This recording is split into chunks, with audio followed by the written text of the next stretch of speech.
ক্রিকেটের প্রচলিত প্রবাদ আম্পায়ারের সিদ্ধান্তই চূড়ান্ত। তবে আধুনিক ক্রিকেটে ডিআরএস আসায় সেই সিদ্ধান্তকে চ্যালেঞ্জ জানাতে পারেন ক্রিকেটাররা। কিন্তু মাঠে যখন বাংলাদেশি আম্পায়ার শরফুদ্দোল্লাহ ইবনে শহীদ সৈকত, তখন ডিআরএসকেও যেন শুনতে হয় তারই কথা।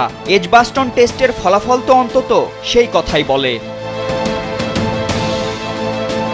একের পর এক রিভিউ, একের পর এক চ্যালেঞ্জ, তবুও যেন নিজ সিদ্ধান্তে অনড় সৈকত। তাই তো ভারত ইংল্যান্ডের মধ্যকার এজবাস্টন টেস্টে মোট 10 বার তাকে চ্যালেঞ্জ জানিয়ে মাত্র 2 বার সিদ্ধান্তে বদল আনতে পেরেছে খেলোয়াড়রা। বাকি 8 বারই সৈকতের সিদ্ধান্তই ছিল সঠিক।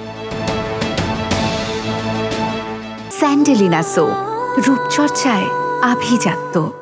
গেল ডিসেম্বরে যশস্বী জয়সওয়ালকে তৃতীয় আম্পায়ার হিসেবে আউট দিয়ে আলোচনায় আসা সৈকত এবারও ভারতীয় এই ব্যাটারকে দিয়েছেন আউট। তার রিভিউ নিয়ে স্টোকস বিপত্তি জানালেও পরবর্তীতে সৈকতের সিদ্ধান্তই থাকে সঠিক। আর তাই তো এজবাস্টন টেস্টে অসাধারণ আম্পায়ারিংয়ে এখন প্রশংসা কুড়াচ্ছেন সৈকত। ভারতের জনপ্রিয় ধারাভাষ্যকার হার্ষা ভোগলে সৈকতের আম্পায়ারিং নিয়ে সোশ্যাল মিডিয়া এক্সে এক বার্তা দিয়ে লিখেছেন, এই ম্যাচে আম্পায়ারিং দুর্দান্ত হয়েছে। আপনি ক্রিস গ্যাফেনির কাছ থেকে স্ট্যান্ডার্ড আম্পায়ারিং প্রত্যাশা করবেন, তবে শরফুদ্দোল্লাহ সৈকত ছিলেন দুর্দান্ত। মেলবোর্ন থেকে এজবাস্টন, ভারতের ম্যাচ মানেই যেন লাইমলাইটে শরফুদ্দোল্লাহ ইবনে শহীদ সৈকত। কখনো টিভি আম্পায়ার, কখনো বা মাঠের আম্পায়ার হিসেবে তার সিদ্ধান্ত নিয়ে কথাবার্তা চলবেই।